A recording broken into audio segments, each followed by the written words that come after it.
In this video, we're going to be looking at the answers to questions 4, 5, 6, 7 and 8 from Mr. Lofnes's National 5 Maths Numeracy Practice Test A. So you should have attempted this first and you should have your working in front of you. Remember, the answers are at the back, but obviously you don't get any you don't get any marks without the working in the actual test.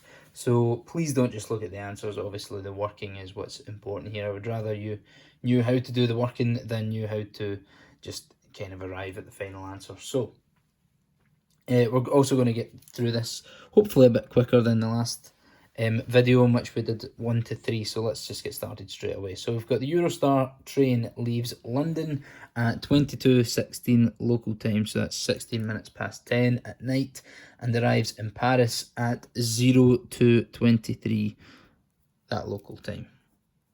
Okay, the time in France is 1 hour ahead of the time in Britain. So how long did the journey take? So Paris is 1 hour ahead of Britain. So how long would the journey have been without that hour time difference? Well, we're going from 22 to 02, so that's 10 a.m. till 2 a.m. plus the 16. So that's 4 hours would take you to 02:16 and then another 7 minutes. So that'd be 4 hours and 7 minutes. Okay, that's essentially the time change from that time to that time. But we're not factoring in this 1 hour that's essentially been added on to the time in Paris. So really it would have been 01:23. So because we've added 1 hour on there, we need to subtract an hour there, which gives us the answer of 3 hours and 7 minutes. Okay, so I'm trying to write this as neat as I can without shaking the camera around, so try and keep that in mind. Okay, so that's our answer, 3 hours and 7 minutes. 4B is much more involved. There's a ton of information in 3B, so let's see what it says. It says there are 3 types of seats available on the Eurostar train: standard, standard premier and business premier. We then have the prices for those: flexible, non-flexible, etc. tickets. Children up to 12 pay 75% of the adult fare. Travel insurance is also available, £35 per person, and we've got a bunch of other things as well there. So what do we actually need to do? So Mr. and Mrs. Jones and their 2 children aged 8 and 11 want to travel from London to Paris on the Eurostar train. They decide to buy standard semi-flexible tickets. They also buy insurance for all 4 people. They pay by credit card and they have budgeted £700 for travel costs. So 4B then. There's a ton of information in this question, but what I would do for you is I would have some highlighters in front of you, and if you had this hard copy in front of you, a paper copy, I would just highlight the information you need. So the first thing it says is they buy standard semi-flexible tickets. So go to standard, semi-flexible, and we find that the only number we're interested in from that big table is the number 165. Okay, and how many of them do they need to buy? Well, they've got 2 adults, so it's going to be 165 times 2. That's going to be one of our calculations. And they've got 2 children, but children only pay 75% of the adult fare.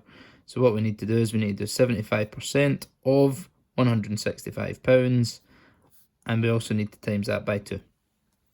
Okay, so that's going to be our tickets basically. What else? They also buy travel insurance for all 4 people in the party. Well, travel insurance is £35 per person, but children pay 45% of that. So basically, again, we've got £35 per person times 2, but then for the children, it's 45% of £35 times 2, so that's the insurance. And then they pay by credit card. It says a £4.50 fee will be added to all credit card transactions. Now, remember having a bit of a debate about this. Some people would argue that you've paid this for the tickets and you've paid this for the insurance, and they're 2 different transactions. I would probably argue that if you're buying all this together, you're buying the insurance and the tickets together, that's the same transaction. So you could argue that you should have to add on £4.50 for that and £4.50 for that. But for this answer, I can't remember what the actual answer at the back is, but I think we're just going to add on one lot of £4.50. Okay, just one £4.50 for the credit card, and they've budgeted £700. So basically, the question is all of this plus this less than 700? And if it is, it means they can afford it, and if not, then they can't. So let's see what it comes to then. So 165 times 2, that's £330. Okay, so we're going to be adding that number to something. 75% of 65, so 65 divided by 100 times 75 is £48.75, times it by 2 gives us £97.50.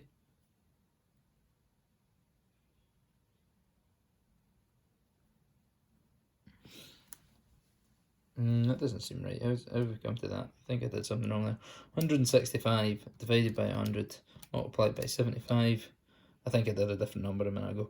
Times 2. Yeah, that seems more like it. £247.50. Definitely.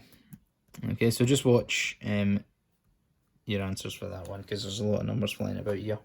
Then for the insurance, 35 times 2 is 70. Then we've got 45% of 35. So again, 35 divided by 100 multiplied by 45 gives us £15.75 each, but there's 2 children, so times it by 2. So it's £31.50. Okay, so essentially the numbers we need to add up are that, and the £4.50. Let's add all those up. So we've got 330 for the adult tickets, plus £247.50 for the child tickets, plus 70 for the adult insurance, plus £31.50 for the child's insurance, plus £4.50 for the credit card transaction, which comes to a grand total of £683.50. Okay. Remember, the question is, can they afford it? Well, they had 700, so you would say yes, they can afford it, since £683.50 is less than £700, so they can afford it. If you've got, let's see, what would that be, 688, it's because they've added on 2 credit card transaction fees. If you did that, I would let you away with it. That's not a terrible mistake to make, because, well, I mean, you could even argue that it's not even a mistake, that you should add on 2 credit card fees, but for our answers, we're going to go with that. Okay, on to question 5. Again, let's try and get through these quickly. This one is nice and quick, at least. So we've got the blood pressure chart, shows ranges of high, low, and healthy blood pressure readings. Okay, so it says James had his blood pressure results taken, and his systolic pressure was 126. Okay, so systolic is 126, and diastolic is 92. Like that. Okay, so all you need to do is go on to the grid, go up to 126 on the y-axis, along to 92 on the x-axis, and see what range you would be in. Well, everything beyond the 90 on the x-axis is in that red zone, which is the high blood pressure. So it doesn't actually matter what his systolic is, but it is indeed in the red zone. So all you need to say is he has high blood pressure. Okay, so we've gone from a very long question with loads and loads of information in it to a nice wee 2-mark question. Okay, so he has high blood pressure. Okay, question 6. In Liverpool, primary school, we've got 1/5 of the pupils chose, fish fingers, and 2/3 chose burgers one lunchtime. So we've got 1/5 chose one thing, and 2/3 chose another thing, and the rest chose chicken nuggets. What fraction chose chicken nuggets? Well, basically, if one fraction chose this, one fraction chose this, and we need to find out what the other one was, well, they all need to add up to a total of 1. Okay, so we need to find out how much in total chose these 2 options, and then find out what remaining chose the last option. So essentially, the calculation we need to do is 1/5 plus 2/3. So if you know that you have to do that, then that's half the battle. You then need to know how to add 2 fractions together. Well, hopefully you'll remember that they need a common denominator, which means the same number on the bottom of the fractions. So we need to try and make them the same number. You can do that whichever way you like. Smile and a kiss, St Andrew's cross, all that kind of thing. I just think, well, what's the smallest number that I can multiply both of these by something to turn them into? The easiest way is to multiply this fraction, top and bottom, by 3, and this top and bottom by 5. Why have I done that? Because then that comes out as 3 over 15 plus 10 over 15. Now that you've got them both in terms of 15ths, 3 15ths plus 10 15ths is 13 15ths. And that's just finished that bit. So essentially 13 15ths of the children chose the first two options. So it means, well, what's left over? If 13 out of every 15 chose those, then 2 out of 15 must have chose chicken nuggets. And that's us. 2 15ths chose chicken nuggets. And that's it. Okay, almost finished then. On to question 7. Question 7 is a ratio question. So we've got the pop group 2 Dimension performed a concert at the Big Top Arena. There were 3 grades of seats available. Grade A seats were the most expensive, grade B were the middle, and grade C were the cheapest. The cheapest were £9. So we know that the C seats are 9. The ratio of the ticket prices was A to B to C is 5 to 3 to 1. So we're going to write that down. That's the first piece of information we need. So A to B to C is 5 to 3 to 1. Okay, remember these colons in between, that means it's a ratio, and you just say 5.3 means 5 to 3. Okay, so what is the price of each type of seat? Okay, well, we already know that the C seats are £9 because they tell us that in the question. Okay, so we need to find out what the A's and the B's are. Okay, well, if we change this, if we've got essentially 5 to 3 to 1 as A to B to C, like that.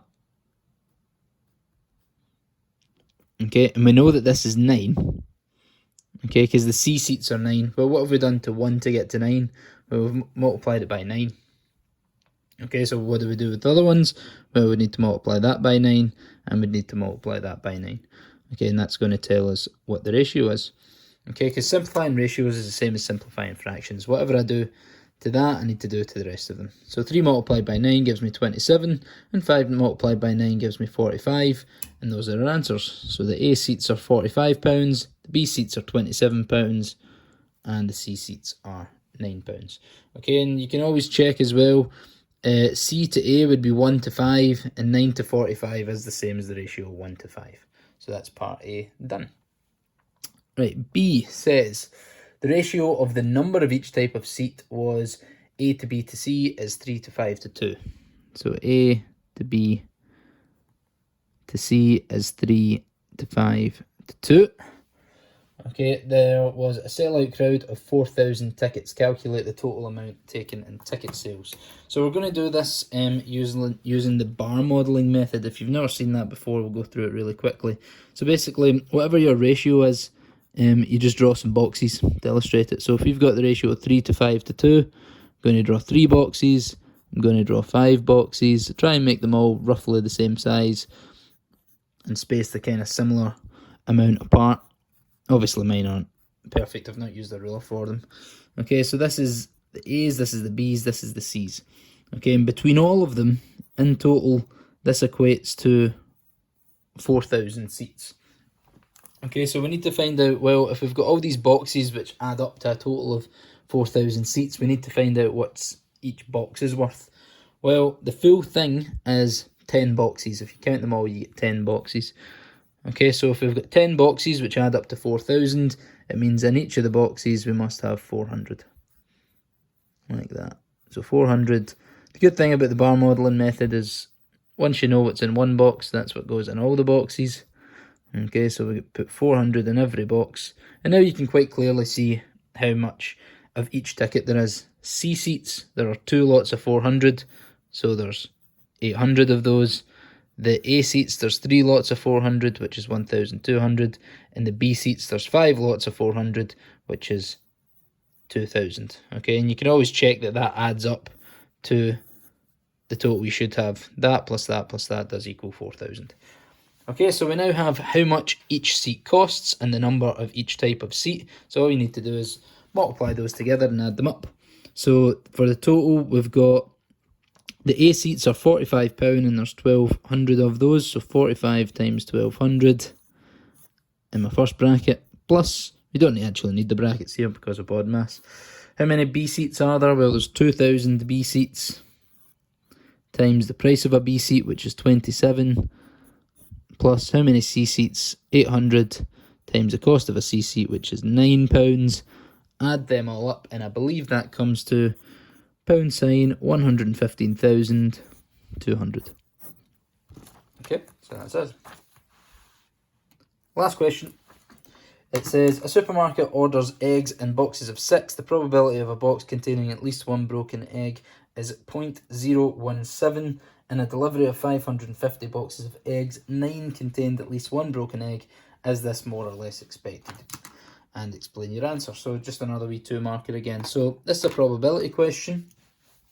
Okay, so the information at the top, a supermarket orders eggs in boxes of 6. We don't actually need that information. The thing that people tend to do in this would be to then essentially multiply out and find out how many eggs you've got, how many boxes, how many eggs are in a box with a broken egg, and make it a lot more difficult. You don't actually need to do that. Okay, if you've got 9 boxes contained at least one broken egg, so we're looking for the probability, I'll just call it the probability of B, P of B, because we're talking about the probability of a broken egg. Okay, is 0.017, like that. Okay, it tells us that in the question. So if we've got that 9 boxes contained at least one broken egg, that's 9 boxes out of a delivery of 550 boxes. Okay, so the expected frequency then is going to be 9 out of 550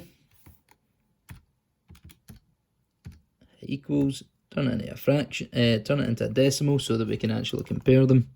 Gives me 0.016, 36 ... So we're just going to, in fact, we'll put something down, 36, and that actually does recur, so I can put ... dots. Round that to 2 decimal places so it matches the question. We've got 0.016. So now all we need to do to answer the question is, do you understand probability? So if we've got 0.016 and 0.017, well, probability, the higher a number is in probability, if it's written as a decimal, the more likely it is.